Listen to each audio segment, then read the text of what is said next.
Welcome to Suman TV. నేను మీ నవీన్. ఈ మధ్య కాలంలో వయసుతో సంబంధం లేకుండా మోకాళ్ళ నొప్పులు చిన్న ఏజ్ నుంచి పెద్దవాళ్ళ వరకు వస్తూ ఉన్నాయి. సో ఇట్లాంటి వారిలో అంటే గ్రేడ్స్ని బట్టి వాళ్ళకి థర్డ్ స్టేజ్లో ఉన్నా సరే హోమియోపతి మెడిసిన్స్తో క్యూర్ చేయొచ్చు, మోకాళ్ళలో గుజ్జును మళ్ళీ పెంచొచ్చు అని చెప్పేసి celebrity homeopathy expert doctor Marpalli Chetan Raju garu చెప్తున్నారు. అసలు దీనికి సంబంధించిన ట్రీట్మెంట్ విధానం ఎట్లా ఉంటుంది, హోమియోపతితో నిజంగానే మోకాళ్ళ నొప్పులు తగ్గించుకోవచ్చా, అది కూడా సర్జరీ వరకు వెళ్ళవలసిన పరిస్థితి ఉన్నా కూడా తగ్గుతుందా, ఇవన్నీ కూడా అడిగి తెలుసుకుందాం. వాటితో పాటు ఒక హోమ్ రెమెడీ కూడా తెలుసుకుందాం. హాయ్ సార్, నమస్తే అండి. నమస్తే సార్. సార్, చాలా వరకు హోమియోపతి మందులు అంటేనే ఇది దీర్ఘకాలికంగా వాడుతూ ఉండాలి. మనకి ఇప్పుడు మోకాళ్ళ నొప్పులు వచ్చాయంటే ఇప్పుడు వాడితే కాదు, ఇది ఎప్పటికో తగ్గిపోతుంది, మనకు 60 ఏళ్ళు 70 ఏళ్ళు వచ్చినాక తగ్గుతుంది అనే ఒక అపోహ ఉంది.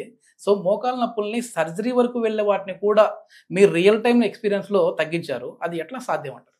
అన్నిటికన్నా ఇంపార్టెంట్ ఏముంటుంది తెలుసా మీకు? ఓపిక. ఓకే. మళ్ళీ సెకండ్ ఏంటంటే భరోసా. ఓపికని ఇంగ్లీష్లో ఏమంటారు? పేషెన్స్. పేషెంట్. పేషెంటా? పేషెంటే అంటారు. ఓకే. రోగిని ఏమంటారు? పేషెంట్. పేషెంట్. రోగి ఈజ్ ఈక్వల్ టు ఓపిక. ఓపిక. ఓకే. ఓపిక ఉంటే రోగం పోతుంది. రోగికి ఓపిక ఉండాలంటారు. రోగికి ఓపిక ఉండాలి. ఓకే. సెకండ్ ఏమో నమ్మకం ఉండాలి. Yes yes yes. నాకు తగ్గుతుంది అని నమ్మకం గట్టిగా ఉందనుకోండి, క్యాన్సర్ కేసులు కూడా తగ్గిన వాళ్ళు ఉన్నారు. ఎస్ ఎస్, అవును సార్, 100%. మెడికల్ సైన్స్ చెప్తుంది ఫలానా రోగం తగ్గదు. మీరెక్కలు అంటారు, అదంటారు, ఇదంటారు.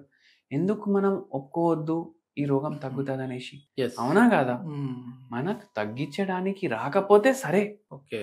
కానీ ఏంది అంటే హోమియోపతిలా మేమైతే చెప్తాము అండ్ పేషెంట్లకు కూడా అట్లా రిజల్ట్ వస్తుంది. తగ్గలేని రోగాలు ఎంతో మంది. అదే సార్, నాకు ఆశ్చర్యం వేసింది కూడా ఏంటంటే నేను ఒకసారి మీ క్లినిక్ దగ్గరికి విజిట్ అయినప్పుడు మన షూట్ గురించి అనేసి వచ్చాను. అక్కడ బయట కూర్చుంటే ఏజ్డ్ పర్సన్స్ ఉన్నారు. నేను మిమ్మల్ని రిక్వెస్ట్ చేశా. వాళ్ళు చెప్పిన మాట ఏంటంటే, వాస్తవానికి సార్ మేము హాస్పిటల్స్కి వెళ్ళాము, ఆడితో చూపించాము, మా ఎక్స్రేలు అవన్నీ చూసేసి లేదు మోకాళ్ళు మార్పిడి చేయాలి అని చెప్పేసి అన్నారు. కానీ ఇక్కడికి వచ్చిన తర్వాత మేము ఒక 3 నుంచి 4 నెలల వరకు మందులు వాడాలి అని చెప్పేసి అన్నారు. నేను 2 నెలలు వాడాను సార్, కానీ పెయిన్స్ తగ్గిపోయాయి.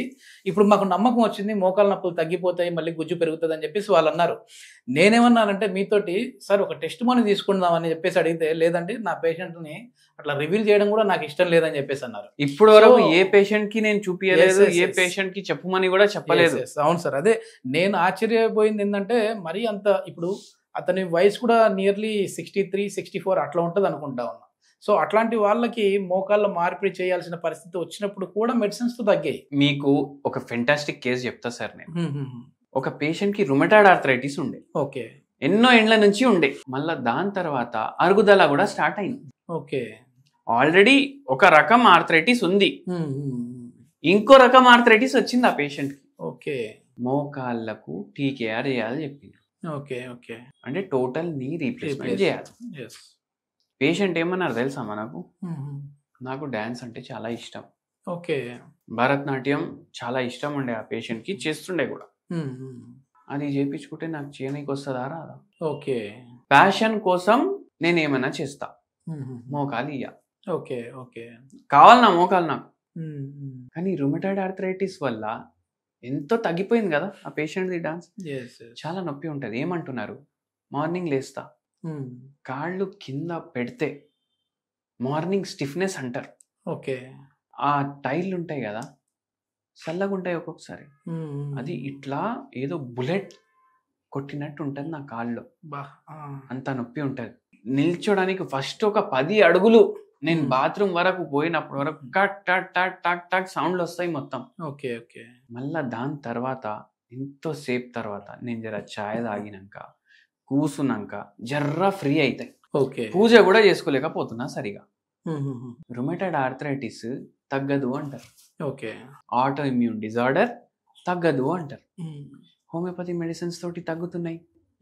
ఎంతో మంది ఇప్పుడు ఒక్కరికి తగ్గితే వాళ్ళు ఒక 20-30 మందిని పట్టుకొని వస్తారు. అయితే అంత ప్రభావకరమైన మెడిసిన్ హోమియోపతి మెడిసిన్. మళ్ళీ ఇంకోటి ఏంటంటే, ఈ పేషెంట్కి రుమటాయిడ్ ఆర్థరైటిస్ వచ్చింది కదా, ఒక 20 ఏళ్ళు అవుతుంది వచ్చి. ఏంటంటే నేను అడిగిన, మీకు టెన్షన్ ఏముంది? ఎంతోమంది ఫీమేల్ పేషెంట్స్ ఇదే కారణం చెప్తారు.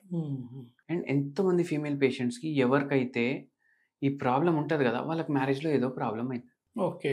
ఈ పేషెంట్ ఏమన్నారు తెలుసా, మా హస్బెండ్ నాతో మాట్లాడారు. ఓకే. పిల్లలు ఉన్నారు, వాళ్ళ పనులు చేస్తుండే, నేను పిల్లలు స్కూల్కి పోతుండే, మా హస్బెండ్ అంటే మాకు అట్లా అయిపోయింది రిలేషన్. ఇంకా మాటలు లేవు, గీతలు లేవు, ఏం లేవు. వాళ్ళ వరకు వాళ్ళది, వీళ్ళ వరకు వీళ్ళది అన్నట్టు అట్లా అయిపోయింది. ఏముంది ఇంకా లైఫ్. నాకు ఏం కావాలి, మా ఆయన నాతో కూర్చొని మాట్లాడాలి. ఓకే. కానీ ఇప్పుడు ఆయన ఏమంటారు, అరే ఎవరు సంపాదిస్తారు, ఈ స్కూల్ ఫీజులు ఏడికెళ్ళి పోతాయి, పండగకు వస్తే చీరలు ఏడికెళ్ళి వస్తాయి అని ఆయన మాట అంటారు. ఓకే. వాళ్ళ ఆయన కూడా అక్కడే ఉంది, ఏమని మాట్లాడాలి అనేసి అడుగుతున్నారు ఆయన. ఓకే. ఇప్పుడు జాతకాలు కలుపుతారు కదా, ఎందుకు కలుపుతారు, వీళ్ళ తర్వాత కలిసి చక్కగా ఉంటారా ఉండరా అనేసి. అవునా కదా, అన్నిటికీ సైంటిఫిక్ రీజన్ ఉంటది, కొందరు నమ్మరు. అవునా కదా. అయితే ఏంటంటే ఇప్పుడు వీళ్ళిద్దరికి ఇట్లా ప్రాబ్లం అవుతుంది. ఇప్పుడు అన్ని ఈ లగ్జరీ కావాలి, చీరలు కావాలి, బట్టలు కావాలి, పిల్లల స్కూల్ ఫీజులు కావాలి, తినడానికి తిండి కావాలంటే నేను పని చేయాలనేసి ఆయన అంటారు. ఓకే. మాటలు ఉంటే తిండి ఉండదు, తిండి ఉంటే మాటలు ఉండవు. ఓకే. ఏదో ఒకటి త్యాగం చేయాలి. పేషెంట్ ఏమంటారు, ఎన్ని త్యాగాలు చేయాలి, చిన్నప్పటి నుంచి త్యాగమే. ఓకే. ఇంగ్లీష్ మీడియం స్కూల్కి మా అన్నయ్యకి పంపించారు, నాకు తెలుగు మీడియం స్కూల్లో వేసారు. ఓకే. అప్పటి నుంచి త్యాగం చేస్తున్నా, మా లైఫే త్యాగం అయిపోయినట్టు అయిపోయింది అనేసి అన్నారు. ఇది బాధ. అంటే బాధ ఆ మొగుడుతోటి ప్రాబ్లం తోటి కాదు, చిన్నప్పుడే స్టార్ట్ అయినాయి. ఆ బాధలే రోగాలకు మారుతాయి. ఎందుకంటే ఇది తగ్గదు అనేసి అంటారు. మళ్ళా దానిపైన ఆస్టియోఆర్థరైటిస్, మళ్ళా భరతనాట్యం అంటే ఇష్టం, అది కూడా వదులుకోలేరు, ఆపరేషన్ వద్దంటున్నారు. మందులు ఇచ్చేసి పంపించినాం సార్, 4 నెలల్లో సగం నొప్పులు తగ్గినాయి. ఇంకా నొప్పులు తగ్గవు అనేసి చెప్పేసిర్రు, స్టెరాయిడ్లు వాడుతున్నారు, అవన్నీ ఆపేసినాం. హోమియోపతి మందుల ద్వారా నొప్పులు తగ్గినాయి. 3 ఏళ్ళు మందులు వాడిర్రు, ఆస్టియోఆర్థరైటిస్ తగ్గింది, సర్జరీ చేయించుకోలేదు, రొమటాయిడ్ ఆర్థరైటిస్ కూడా దేవుని దయతోటి అన్ని తగ్గిపోయినాయి. అట్లా ఉంటది హోమియోపతి మందు. అంటే ఇది ఏమన్నా ఏజ్ ని బట్టి ఉంటుందా సార్, అంటే ఈ ఏజ్ వాళ్ళకి ఈ ఏజ్ వాళ్ళకి అని అట్లా? ఆస్టియోఆర్థరైటిస్ ఒకటి, రొమటాయిడ్ ఆర్థరైటిస్ ఒకటి. ఆస్టియోఆర్థరైటిస్ ఎన్నో ఏండ్ల మన పడే కష్టాల వల్ల వస్తుంది. ఎట్లా కష్టాలు పడతాం, టీవీ చూస్తాం, ఎక్సర్సైజ్ చేయము, తిండి బయట తింటాం, నైట్ మొత్తం కూర్చొని వెబ్ సిరీస్, ఎంత కష్టపడుతున్నాం మనం. No physical activity. మీరు ఏదో కష్టాలు అంటే నిజంగానే కష్టాలే అనుకున్నా, ఇట్లా మన బాడీని సుఖపెడుతూ మనం కష్టాలు కొని తెచ్చుకుంటా ఉన్నాం. కష్టాలు సార్ ఇవి అన్ని, ఎంత పెద్ద కష్టాలు. అవునా కదా, బ్యాటరీ అయిపోయింది రిమోట్, పరేషాన్ అయిపోతాడు మనిషి. అయితే ఈ కష్టాలతోటి 10 ఏళ్ళు 15 ఏళ్ళ తర్వాత సడన్ గా మోకాలు నొప్పులు బయట పడతాయి. రుమటాయిడ్ ఆర్థరైటిస్ ఎట్లుంటదంటే, ఈ కష్టాలున్నా ఉండకపోయినా నష్టాలు ఇక్కడ ఉన్నాయి అనుకోండి, జెనెటిక్ ఫ్యాక్టర్ ఉంది అనుకోండి, సడన్ గా వస్తుంది. ఇప్పుడు ఈ పేషెంట్ ఏమన్నా, ఎన్ని రోజులు భరించాలి నేను ఈ పరేషానీలు, ఈ పరేషాని ఇక్కడ భరించి సడన్ గా ఒక రోజు వచ్చేస్తుంది. అయితే ర్యాపిడ్ డెవలప్మెంట్ ఉంటుంది రుమటాయిడ్ ఆర్థరైటిస్, ఆస్టియోఆర్థరైటిస్ ఇట్లా మెల్లగా ఉంటది. అయితే ఎన్నో రకాల ఆర్థరైటిస్లు ఉన్నాయి. అయితే ఎట్లుంటదంటే, రుమటాయిడ్ ఆర్థరైటిస్ ఏజ్ లో అన్నా రావచ్చు, స్ట్రెస్ ఫ్యాక్టర్, జెనెటిక్ ఫ్యాక్టర్ ని బట్టి. ఆస్టియోఆర్థరైటిస్ 30, 40, 50కి స్టార్ట్ అవుతుంది. అట్లా ఉంటది. మొత్తానికి ఏ ప్రాబ్లం ఉన్న వాళ్ళకైనా సరే, మోకాలు నొప్పులు ఇట్లా బోన్ కి సంబంధించిన సమస్యలు ఏదైనా ఉన్నాయంటే మాత్రం హోమియోపతిలో ది బెస్ట్ మెడిసిన్స్ ఉన్నాయంటారు. ఓకే సార్, మనం ఇంట్రొడక్షన్ లో అనుకున్నట్లుగా ఒక హోమ్ రెమెడీ, ఎందుకంటే చేతన్ రాజు గారు అంటేనే హోమ్ రెమెడీ అనేది ఎక్స్పెక్ట్ చేస్తూ ఉంటారు. సో సింపుల్ హోమ్ రెమెడీ, ఇది ఒక సపోర్టివ్ మెడిసిన్ అని అంటూ ఉంటారు మీరు. సో ఈ మోకాలు నొప్పులు తగ్గడానికి ఎట్లాంటి హోమ్ రెమెడీ ఉంది? ఎటువంటి హోమ్ రెమెడీ ఉందంటే, జింజర్ వైన్ తెలుసా మీకు? జింజర్ వైనా? రెడ్ వైన్ విన్నా కానీ జింజర్ వైన్ విన్నారు కదా. జింజర్ వైన్ అని సెర్చ్ చేయండి, వేరే వాళ్ళు వేరే రెసిపీలు చెప్తారు. నేను ఇట్లా చేసుకోండి అని చెప్తా. వైన్ అంటే దీంట్లో ఆల్కహాల్ ఉండదు, అది కూడా మీరు గుర్తుపెట్టుకోండి. కొందరు సొంత వైద్యాలు చేస్తారు, అరే మోకాలు నొప్పులు ఉన్నాయా, ఆల్కహాల్ తగ్గుతున్నాయి నాకు అని, వాళ్ళ అపోహ ఉంటది. అది సొంత వైద్యం కదా.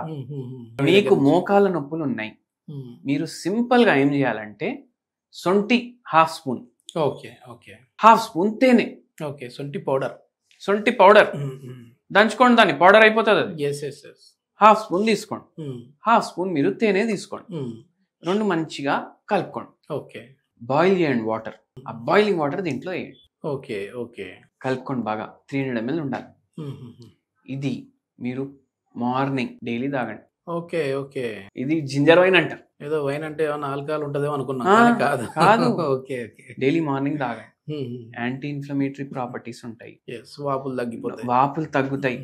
వాపులు తగ్గితే మొబిలిటీ పెరుగుతుంది. ఇప్పుడు ఏమన్నారు ఈ పేషెంట్ కూడా ఇచ్చిన, ఏమన్నారు మార్నింగ్ లేవంగానే ఒక 10 అడుగులు నడవంగానే టక్కు టుక్కు సౌండ్ వస్తున్నాయి అనేసి, అది కూడా తగ్గుతాయి ఆ సౌండ్లు.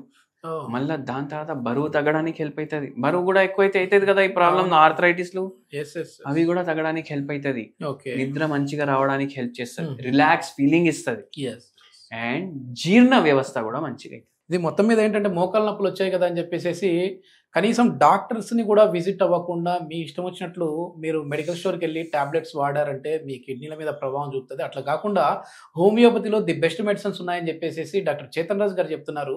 దీనికి సంబంధించి ఫర్దర్ ఇన్ఫర్మేషన్ ఏదైనా కావాలంటే సార్ కాంటాక్ట్ నెంబర్ ప్రొవైడ్ చేస్తున్నాం, మీరు నేరుగా సార్తో మాట్లాడచ్చు. Thank you sir.